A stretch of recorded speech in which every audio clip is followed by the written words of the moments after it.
પ્રણામ વિદ્યાર્થી મિત્રો, માધવ વિદ્યા સંકુલના ઓનલાઈન ટીચિંગમાં આપનું સ્વાગત છે.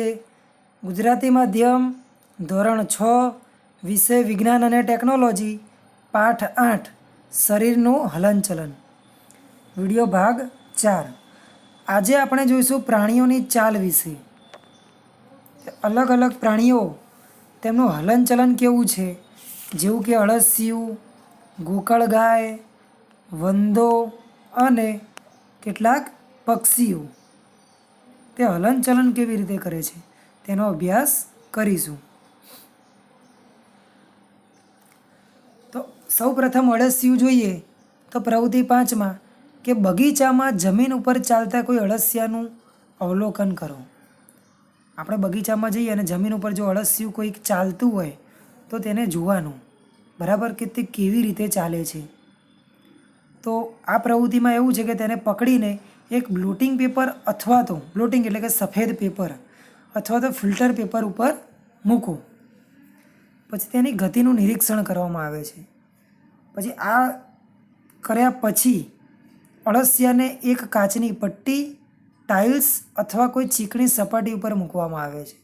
ત્રણમાંથી કોઈક એક વસ્તુ ઉપર, ઉદાહરણ તરીકે કાચની પટ્ટી અથવા તો ટાઇલ્સ અથવા તો ચીકણી સપાટી ઉપર મૂકવામાં આવે છે અને તેની ગતિ જોવામાં આવે છે. નિરીક્ષણ કરો એટલે કે જોવું કે કેવી રીતે તે ગતિ કરે છે.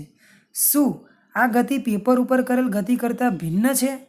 હા, બરાબર, કે અળસિયા ઉપર જે ગતિ કરે છે તો ગતિમાં પણ ફેરફાર જોવા મળે છે. ધારો કે ટાઇલ્સ ઉપર જે છે, બરાબર, તેના કરતાં ચીકણી સપાટી ઉપર તેની ગતિ જુદી જોવા મળે છે. ઉપરની બે સપાટીમાંથી કઈ સપાટી ઉપર અળસિયું સરળતાથી ચાલી શકે છે? બરાબર, તો જે ચીકણી માટી છે તેની ઉપર શું છે, તે સરળતાથી ચાલી શકે છે. અળસિયાનું શરીર અનેક વલયો એકબીજા સાથે જોડાવાથી બને છે. તો આ પ્રશ્ન પૂછાય કે અળસિયાનું શરીર શેનાથી બનેલું છે? તો અનેક વલયો એકબીજા સાથે જોડાઈને બનેલું છે. આ અળસિયાના શરીરમાં વિદ્યાર્થી મિત્રો હાડકાં હોતા નથી, પરંતુ તેમાં શું આવેલું છે? સ્નાયુઓ આવેલા હોય છે.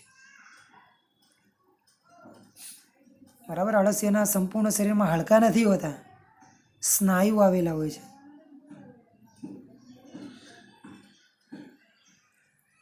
જે તેના શરીરને વધવા તથા ઘટવામાં મદદ કરે છે. એટલે કે તેનું શરીર જે વધે છે અથવા તો ઘટે છે એ શેના લીધે? તેના સ્નાયુઓ ખેંચાવાના લીધે. બરાબર, ચાલતા સમયે અળસિયું તેના શરીરના પશ્વ ભાગને ભૂમિ સાથે જકડીને રાખે છે.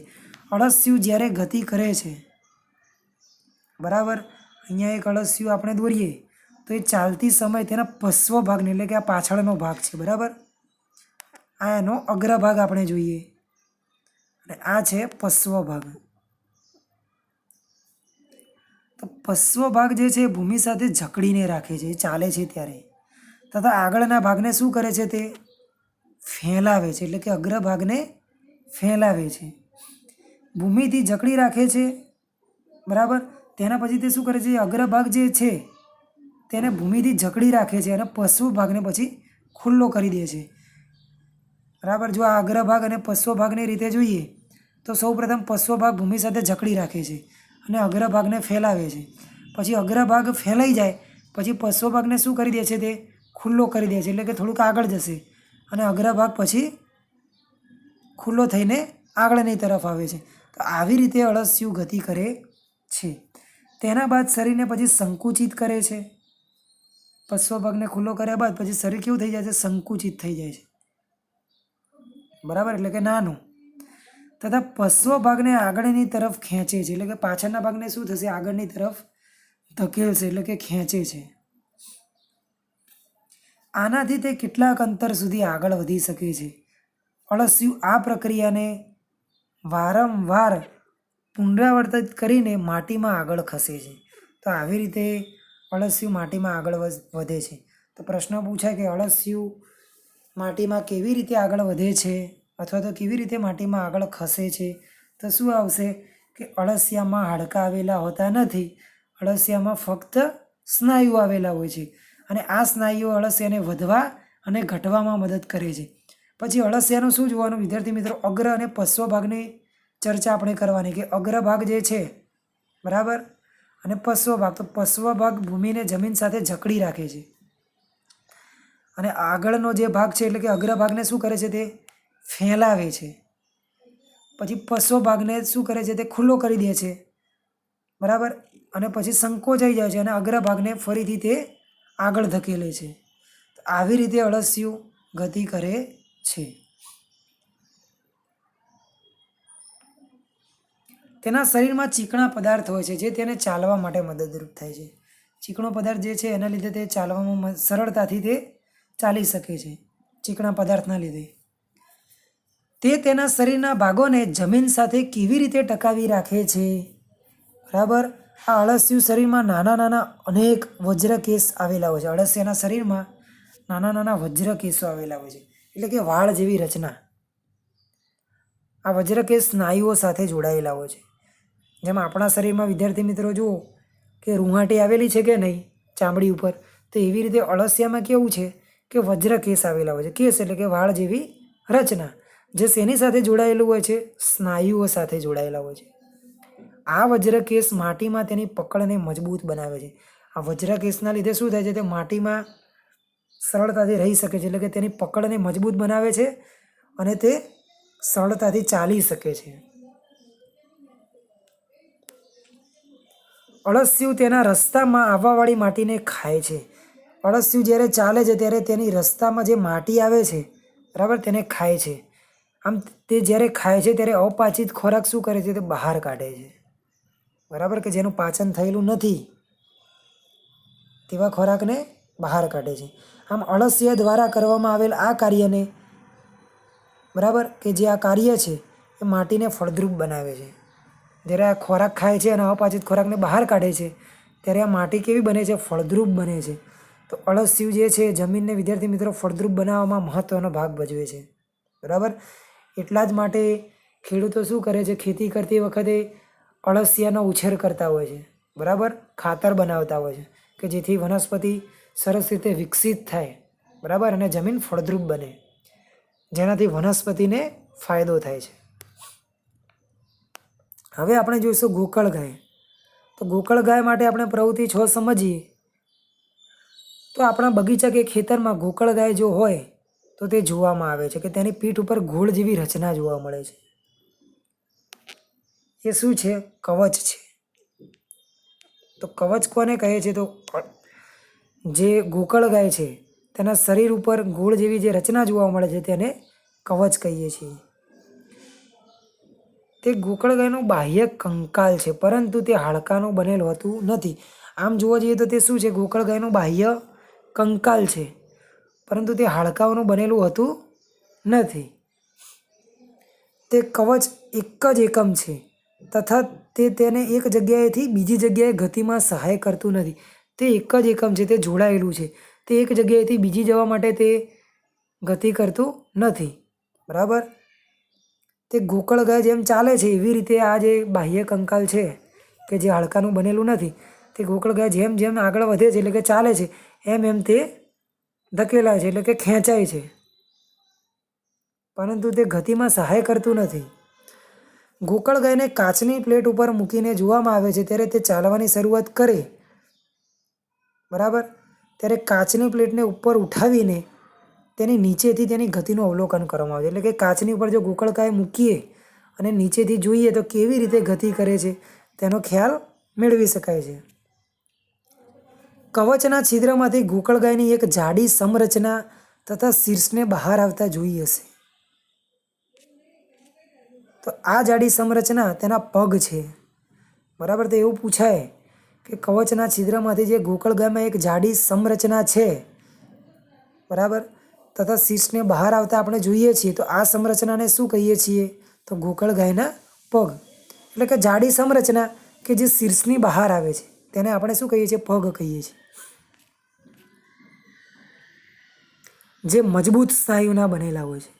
એના પગ જે છે મજબૂત સ્નાયુઓના બનેલા હોય છે.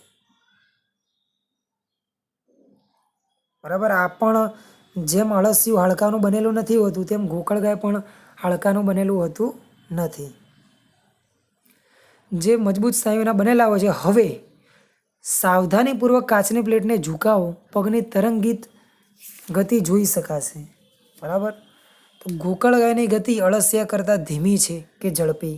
તો ગોકળ ગાયની જે ગતિ છે વિદ્યાર્થી મિત્રો અળસિયા કરતાં કેવી છે? તો ધીમી ગતિ છે, બરાબર. ધીમી ગતિ છે ગોકળ ગાયની, જ્યારે અળસિયાની ગોકળ ગાયની સાપેક્ષે અળસિયાની વધુ છે. હવે આપણે વંદો જોઈએ તો તે માટે પ્રવૃત્તિ 7 જોવી પડશે. કે જુઓ, એક વંદો જુઓ, વંદો જમીન ઉપર ચાલે છે અને દિવાલ ઉપર ચઢે છે અને હવામાં પણ ઉડે છે, બરાબર. તે ચાલે પણ છે, દિવાલ ઉપર ચઢે પણ છે અને હવામાં ઉડે છે. તેમાં 3 જોડ પગ આવેલા હોય છે. તો યાદ ખાસ રાખવાનું કે કેટલા જોડ પગ આવેલા હોય છે? 3 જોડ, એટલે કે 6 થયા, બરાબર. એક જોડમાં 2 આવશે તો એવી રીતે 3 જોડ છે તો કેટલા પગ થયા? ટોટલ 6 પગ. જો જોડ કહીએ તો 3 જોડ પગ આવેલા હોય છે અને આ પગ તેને ચાલવામાં મદદરૂપ છે. તેનું શરીર કઠણ બાહ્ય કંકાલ દ્વારા ઢંકાયેલું છે. તેના શરીર ઉપર કેવું છે? બાહ્ય કંકાલ આવેલું છે, તેના દ્વારા તે ઢંકાયેલું છે અને તે વિવિધ એકમોના પરસ્પર સાંધા દ્વારા બનેલું હોય છે. પરસ્પર સાંધા જે છે એના દ્વારા તેનું બાહ્ય કંકાલ બનેલું હોય છે. તો વંદાનું શરીર, બરાબર, તેનું બાહ્ય કંકાલ શેના દ્વારા બનેલું હોય છે? તો વિવિધ સાંધા દ્વારા બનેલું હોય છે, જેના કારણે ગતિ શક્ય છે.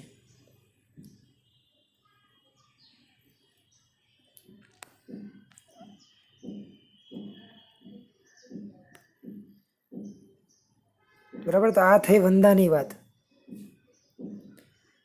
પીઠના ભાગે માથા પાસેથી 2 જોડ પાંખ પણ જોડાયેલો હોય છે.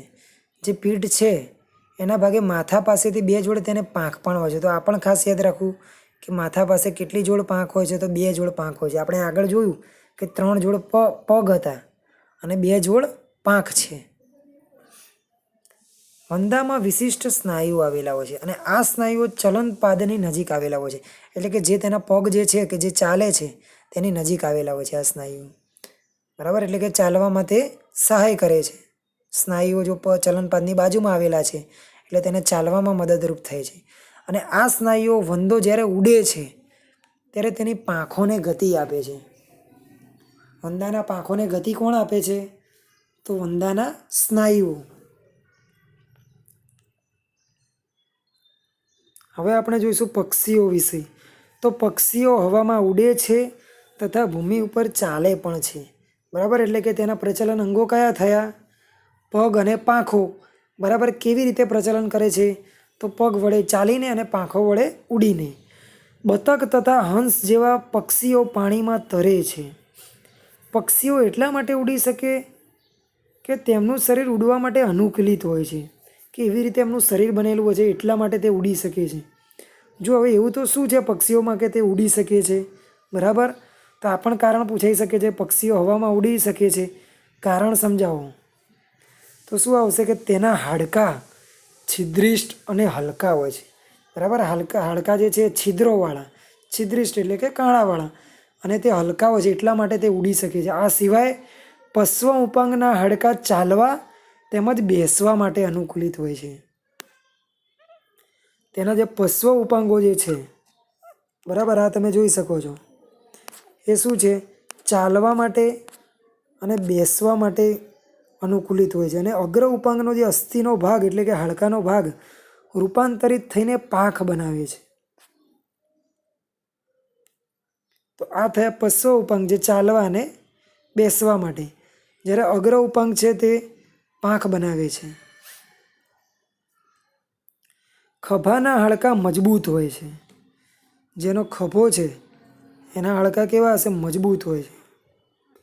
અને છાતીના અસ્થિઓ ઉડ્ડયન સમયે સ્નાયુઓને જકડી રાખવા માટે વિશિષ્ટ રૂપે રૂપાંતરિત થયેલા હોય છે, બરાબર. જે એના છાતીનો જે ભાગ છે અને ત્યાં હાડકાં આવેલા છે એ જે ત્યારે પક્ષીઓ ઉડે છે એટલે તેના સ્નાયુઓને જકડી રાખવા માટે બનેલા હોય છે, બરાબર.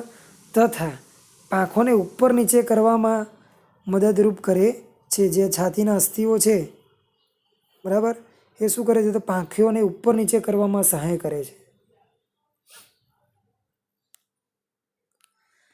તો વિદ્યાર્થી મિત્રો આપણે શું શીખ્યા અત્યાર સુધીમાં? તો પ્રાણીઓની ચાલ વિશે જોયું, બરાબર, જેમાં અળસિયું.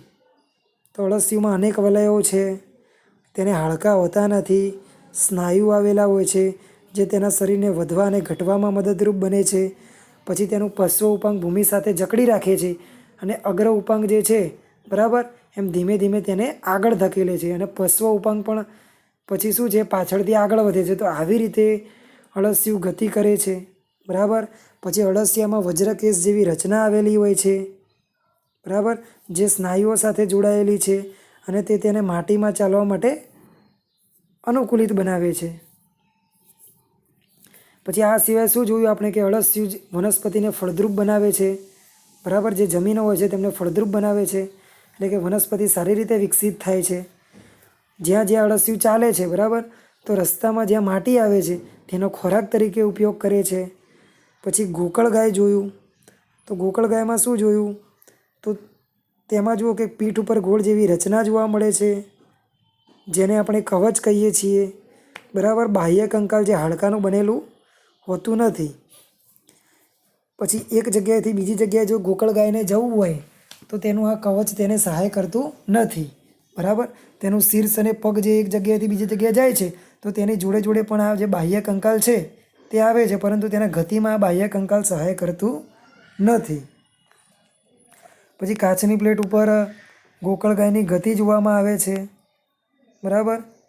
પછી કવચ જે છે, જો આ કાળા કલરનું તમને કવચ દેખાય છે તે બરાબર ગોળ છે તે, એ કવચના છિદ્રમાંથી ગોકળ ગાયની એક જાડી સંરચના શીર્ષમાંથી બહાર આવે છે, જેને આપણે શું કહીએ છીએ, ગોકળ ગાયના પગ, જે મજબૂત સ્નાયુઓના બનેલા હોય છે. અને ગોકળ ગાયની ગતિ અળસિયાની ગતિ કરતાં ધીમી હોય છે, એટલે કે બંનેમાં ગોકળ ગાયની ગતિ કેવી હોય છે, ધીમી હોય છે, જ્યારે અળસિયાની ગતિ ગોકળ ગાયની ગતિ કરતાં ઝડપી હોય છે. પછી વંદો જોયું, તો વંદો જમીન ઉપર ચાલે છે, દિવાલ ઉપર ચડે છે અને હવામાં પણ ઉડે છે. તેને 3 જોડ પગ આવેલા હોય છે જે ચાલવામાં મદદરૂપ થાય છે. 2 જોડ પાંખો આવેલી હોય છે. પછી આ સિવાય સ્નાયુ આવેલા હોય છે કે જે ત્યારે ઉડે છે ત્યારે પાંખોને ગતિ આપે છે. અને બાહ્ય કંકાલ તેનું સાંધા દ્વારા બનેલું હોય છે વંદાનું, તો એ પણ ખાસ યાદ રાખવું. પછી પક્ષીઓ વિશે આપણે અભ્યાસ કર્યો કે પક્ષીઓ ઉડી પણ શકે છે અને ભૂમિ ઉપર ચાલી પણ શકે છે. ઉદાહરણ તરીકે બતક તથા હંસ બરાબર. તો એવી કેવી રચના છે કે જેના દ્વારા પક્ષીઓ ઉડી શકે છે, તો તેના હાડકાં છિદ્રિષ્ટ હોય છે અને હલકા હોય છે. પછી તેમાં અગ્ર ઉપાંગ અને પશ્વ ઉપાંગની વાત કરવાની કે પશ્વ ઉપાંગ છે એ ચાલવા અને બેસવા માટે ઉપયોગી છે, જ્યારે અગ્ર ઉપાંગ તેને ઉડવામાં ઉપયોગી છે બરાબર, કે જે પાંખ બનાવે છે.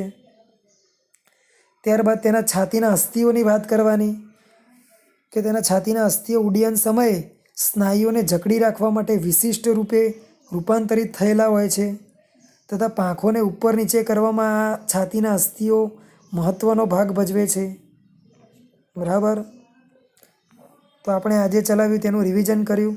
હવે તેને લગતા 3 પ્રશ્નો જે છે બરાબર, અને ઉપરનો એક પ્રશ્ન છે તેનું તમારે વાંચન કરવાનું છે, અળસિયું અને ગોકળ ગાયનું. અને તેની નીચે જે 3 પ્રશ્નો આપ્યા છે તે તમારે વિજ્ઞાનના ચોપડામાં લખવાનું છે. તો વિદ્યાર્થી મિત્રો, 3 પ્રશ્નો તમારે હોમવર્કમાં છે. પ્રણામ.